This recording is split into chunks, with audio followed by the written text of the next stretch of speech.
And the Supreme Court will hear pleas today challenging the validity of the centre's decision to issue electoral bonds for political funding. An application was filed in the court by an NGO called Association for Democratic Reforms, seeking a stay on the electoral bond scheme.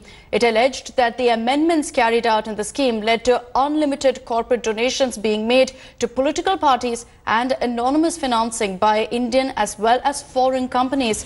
The matter holds importance as the centre and the Election Commission have taken a contrary stand on the matter, while the centre claimed that the scheme was introduced to promote transparency in political funding. The EC maintains that the scheme could actually harm the Indian democracy.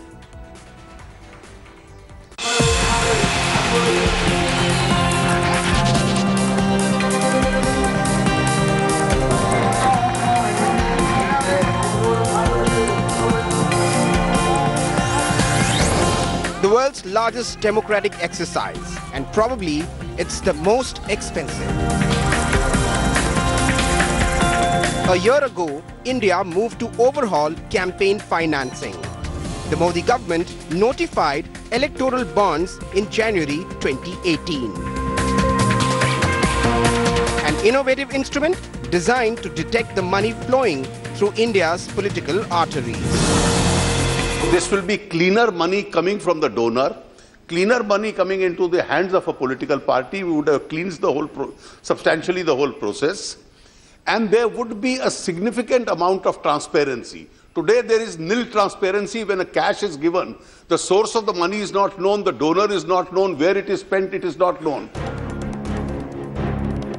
A year later though, the scheme has been found to have benefited the ruling BJP most. An RTR report from the State Bank of India, the sole supplier of electoral bonds, shows how electoral bonds have fared since their launch. A surge of 62% since 2018. More than 1,700 crores of electoral bonds sold in January and March alone.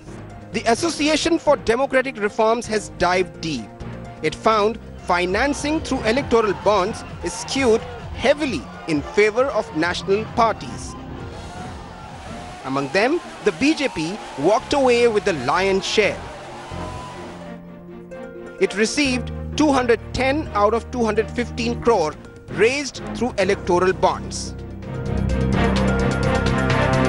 Regional political groups are alarmed.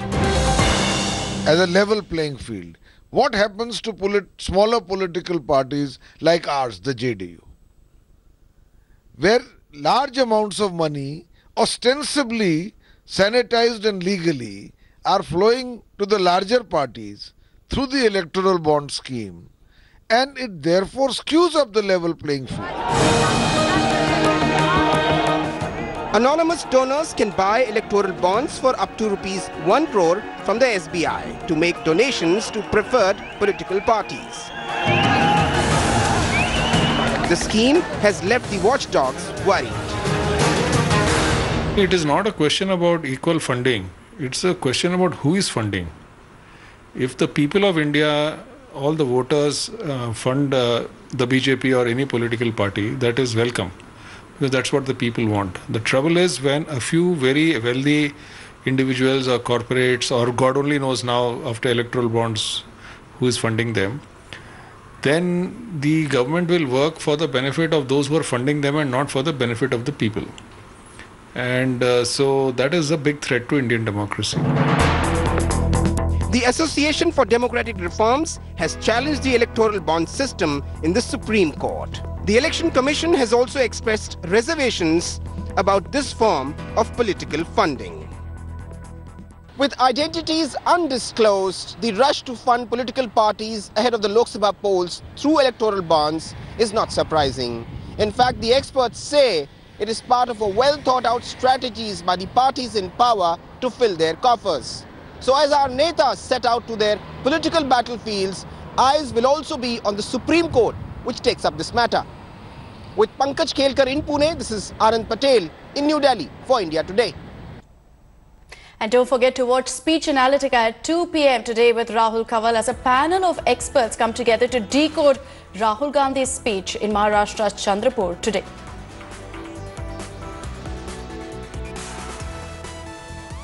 Thanks for watching the video.